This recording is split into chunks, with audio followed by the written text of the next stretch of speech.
What's the difference between all of these? And what is the right one to choose?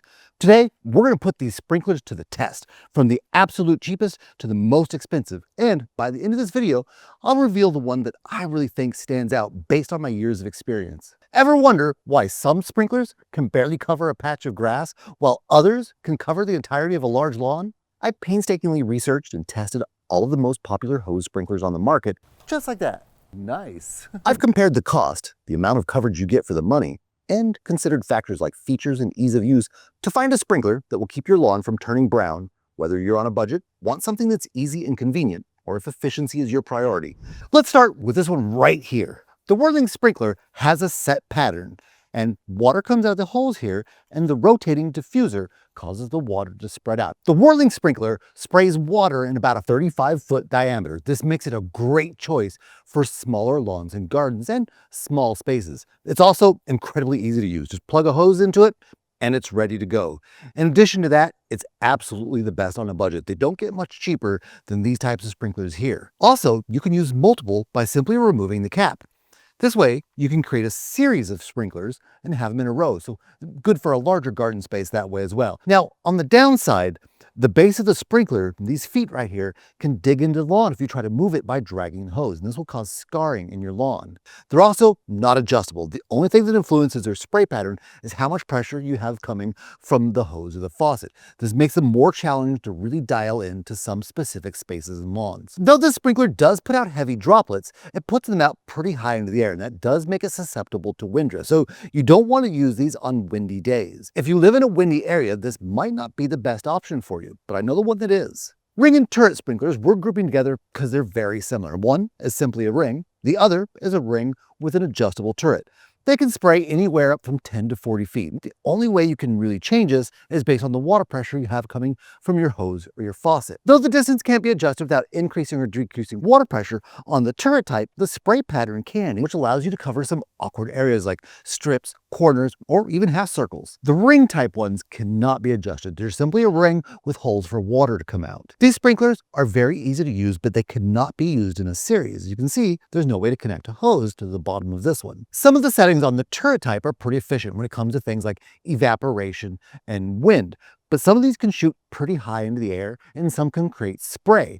If it shoots high into the air, it's going to be susceptible to wind. If it's a spray, it's susceptible to both wind and evaporation, meaning if you live in a windy area, there's some settings on these that you'll want to avoid. And the downside, these are not durable at all. The metal one I just showed you would hurt you if you stepped on it. If you stepped on this one, it's likely the sprinkler would break. And if you dropped it on to sidewalk or cement or your patio, it's highly likely it's gonna break. All right, let's do the next. This 3-arm rotary sprinkler provides uniform coverage at up to about 50 feet. It doesn't spray quite as high as the others, and it creates pretty heavy droplets, so it's one of the better choices to use in the wind. It's also very easy to use. You simply plug your hose here into the front and it's ready to go. Now, perhaps best of all, what I like the most about this one is you can connect these in a series. Now, what makes this one better in a series than some of the others is these wheels right here. It makes it very easy to simply drag them across the yard when you're ready to change positions. Now, on the downside, these are not adjustable. Like some of the others, the only thing that influences its spray pattern is how much pressure you have at your faucet or hose. If you don't need to move yours around too much, these are also available on a stake with a telescoping base. The benefit of the telescoping base is it allows you to get your water to spray over things like shrubs or bushes that you might have in your yard with lawn on the other side of it. The classic oscillating sprinkler. Who hasn't seen one of these or ran through them as a kid? These are very easy to use. You simply plug your hose into the front, turn it on, and off it goes. And some of them are adjustable. Now, one thing to keep in mind when you're adjusting these is if you do a half circle, for example, you're going to be putting more water on that section for the same amount of given time than you would with a full 180 degrees. These do spray water way up into the air, probably further than any other options. This makes them probably the least desirable choice for anywhere that experiences a lot of wind. On the other side of that same coin, if you're running it at the full 180 degrees, it can take a long time to water one spot. Now, these also only spray water in a square pattern, makes them not the best choice for corners, curves, or some smaller strips. They are affordable and very easy to use. These are also pretty easy to move around the yard. You can drag it to and fro and it won't cause scarring or create ruts in your lawn. Being made of plastic, they're not the most durable, particularly with the protruding part here. It'd be pretty easy to accidentally step on this and damage it.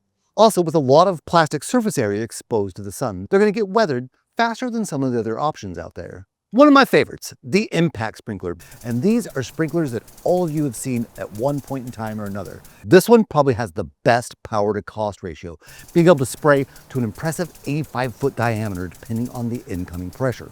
They're also very adjustable. You can fine tune these from the trajectory that it sprays at, to the arc from a part circle to a full circle, and how much water comes out. The impact arm does cause a little bit of spray that collects around the sprinklers. If you run it for too long in one spot, you could end up with a pretty wet spot right underneath the sprinkler itself. Impact sprinklers are also the best choice for dirty water because they have one of the largest orifice or nozzle sizes.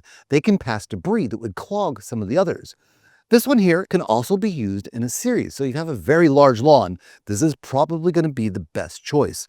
The water droplets are heavy, but they go pretty far. So the water does become a little susceptible to evaporation. So it's best not to use this in the heat of the day, but it can be used in windy areas. You could also use these with a sled like this one. This makes it easy for dragging around the yard without damaging the grass. Impact sprinklers come with a threaded connection. All you have to do is screw it in.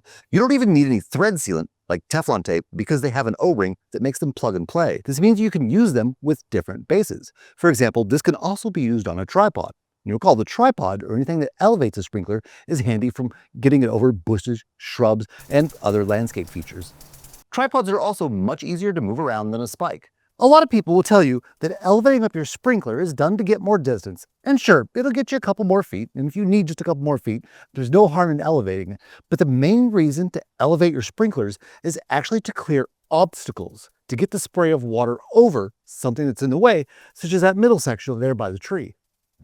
The traveling tractor sprinkler is perhaps the most unique one in the lineup. I mean, where else are you going to find a sprinkler that travels by itself?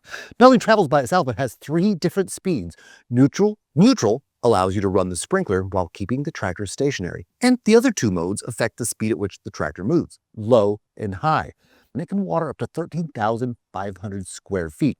It's also good for oddly shaped yards because it's adjustable, anywhere from 15 to 55-foot diameter. Now, on the other hand, to water that much, it's going to need 200 feet of hose to be able to travel that far. Now, you can get to 200 feet all with one 200-foot hose, or you can connect multiple shorter hoses and it'll work all the same. Keep in mind that the hose has to be a standard 5/8 inch garden hose. The thicker 3/4 inch garden hoses are too large for the wheel to track onto. One of the things I really like about this one is you can just set it down on one end of your yard, start it up, walk away, and let it drive across. What's also cool about it is when it reaches the end of its run, you can have a little stop that will turn it off. That way, if you've got errands to do or chores to do, you can just let it run, drive, and it will turn itself off when it reaches the end of its run. Just like that. Just like a real tractor, this thing is incredibly durable. That also means that it's very heavy. This probably wouldn't be the best choice for someone with diminished hand or arm strength. If you don't recognize this, you've still probably seen one and might recognize it from the top. This is a sprinkler rotor, and they're the most common thing we see used in subsurface lawn irrigation systems. They're the go-to pro option because they're efficient and they provide a very uniform distribution of water that they call match precipitation. The advantage to these is that they are very finely tunable, like the spray arc from 40 degrees to 360 degrees, the volume of water that they put out through an adjustment, and you can control the spray pattern through changing out the nozzles. And there's a lot of different nozzle options available, from high trajectory, low trajectory, wide angle, narrow angle, you name it, they have it. And that's why it's one of the go-to pro options. You just need to thread a close nipple adapter into the rotor, then thread the rotor onto a base, like this spike, for a secure connection. It may be necessary for you to add some thread sealant like Teflon tape or liquid thread seal for a watertight connection on the threads going into the spike. Sealant is not recommended for the thread going into the rotor body itself. If you've never worked with one of these, you might find the adjustments a little bit confusing at first. You will eventually get used to it, but it does take a little bit of practice. They're also probably not the optimal choice in windy conditions. These also can be a little bit confusing to shop for because there's a wide variety of rotors out there, and they got some for almost every situation. For example, for your little backyard, you wouldn't want one that's meant for a golf course or a soccer field or a football stadium. For a normal, average residential American lawn, we put some of our favorites in the description below to take some of that confusion shopping for them out. The common ones we see used a lot in residential applications are the Hunter PGP, Rainbird 5000, and the Hunter i20. You'll also see options like the Rainbird 3500 and Hunter PGJ used on smaller lawns, smaller than 35 feet. This next one is very similar to a rotor. In fact, it's kind of the natural evolution of sprinkler rotors. These are often called MP rotators or rotary nozzles, and the body that's in is called a spray body. And these are the single most efficient option out there. The droplets are heavy, thus less susceptible to wind. They put out matched precipitation, and they do so in a way that the water is less prone to evaporation as well. Something else that makes them more efficient than probably any option that we've shown today is that they come in a pressure-regulated body. This means even if you have 60 psi coming into the inlet of the spray body, it's going to regulate down to 30 or 40 psi. And a low-pressure option tends to have less spray and less mist, thus less effect from wind and evaporation. One of the great things about these is you aren't going to see a pressure drop-off with a third or fourth head, even on relatively low-pressure residential water sources, because these heads are incredibly efficient due to the pressure-regulated body. This is unlike rotors, where it's very common for a third rotor head to not spray as much as the others, because of the pressure loss by the time water gets to the third head. You don't want that. That's why I recommend MP rotators to anybody serious about watering their lawn. Like a rotor, these are very finely adjustable. You can adjust the volume of water, the distance it throws, and they have a wide variety of nozzles left. So these can get really oddly shaped places like corners or narrow strips. To get those oddly shaped spots, all you have to do is change the nozzle. There's pretty much just two components to one of these, the spray body and the nozzle that we have on top. So if you have a narrow strip to water, you just put a strip nozzle in it. If you want to go to full 360, you get a full 360 nozzle. If you have a 90-degree corner, you get a 90-degree corner nozzle. Now that does mean when you're shopping for one of these, you do have to get two separate components. The spray body does not come with a nozzle because they don't know which nozzle you're going to need.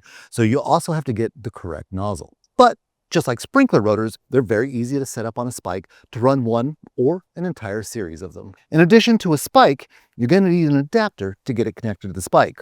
Why is that? Because the adapter has a female connection and the spray body has a female connection. So we're just going to need a male by male adapter to put in between. It may be necessary to add thread sealant like Teflon tape or liquid thread sealant to the side of the adapter that threads into the spike, but only on the spike side. It's unnecessary on the spray body connection. Now, don't worry, these parts are inexpensive and we've got them linked in the description below. The downside to the rotary nozzle is that for its coverage area, it's much more expensive than other options. As you can see from the cost per square foot chart I created, it's by far the most costly. In addition to that, these don't cover very large distances. So if you have a really big lawn, you'll either need a bunch of these. We'll do a lot of moving around. I can show all my work here on this comparison chart. Want the chart I created? You can have it by clicking the link in the top right or the description below. So, which one should you pick? Which one's the best? Clearly, application matters a little bit in this case. The Whirling Sprinkler, probably the best on a budget, and it's made of metal, just don't step on it with bare feet. The Turret Sprinkler, great for small lawns and small lawns with odd shapes since it's adjustable. The Rotary Arm Sprinkler, great if you have a smaller lawn but need to move it around a little bit, comes with wheels, will save your grass. The Oscillating Sprinkler, great if you used them when you were young and remember exactly how they work. They also work good on larger areas and kind of oddly shaped ones since they're adjustable. You can get them where they're only going 45 degrees, only 20 degrees, or the full 180 degrees. The Impact Sprinkler, great if you have a large space and if you love tradition. These things have withstood the test of time. One of the original sprinkler types, and they're still being used today, even commercially. And if you don't mind the noise they make, they are the absolute cheapest and most reliable option for the amount of area they cover. The Traveling Tractor Sprinkler, great if you have a very large space to irrigate and if you like the novelty of a sprinkler that drives itself around. Now, one thing to keep in mind is it can't take sharp corners, but it can gently curve around a pretty large space. The Sprinkler Rotor, it's the efficient upgrade to the Impact Sprinkler. It'll cover a lot of space, but it will give you some nice matched precipitation rates. You can really dial in your run times to have a perfectly healthy lawn. But if you're restricted on pressure, and most of us are in residential settings, the MP Rotator is the single most efficient choice and best choice overall, except for very large lawns where if your lawn's too large, you're going to end up needing dozens of these to get the job done. With the caveat that I prefer these used in a subsurface application, but for a small lawn, maybe you have to move it around a couple times in a day to get your whole lawn irrigated. This will do it very efficiently. In a lot of places, they're even offering tax or water credits for people who use these. I did promise that I would reveal my favorite, and my favorite is the one we saved for last, the MP Rotator. I just love how efficient it is, how customizable it is, how the many different nozzle options allow you to do shapes and sizes of lawns you just can't do with many of the others. Now, with that said, I do kind of prefer it in an underground application rather than above ground because You're gonna have to be moving those things all over the place, or you're gonna have multiple and changing nozzles for the different size shapes of your lawn or yard or space that you need to water. So even though it's my favorite, I will admit it's not always the best for every application. If you do have a big yard and you don't have the sprinkler that drives itself around the yard, do make sure you pick up one that's on a sled or with wheels. It's gonna save your grass, it's gonna save your lawn, your soil structure, everything. But even if you pick the perfect sprinkler, you're going to need to know how to use it. To learn some techniques to effectively water your lawn all summer long, check out the video right there.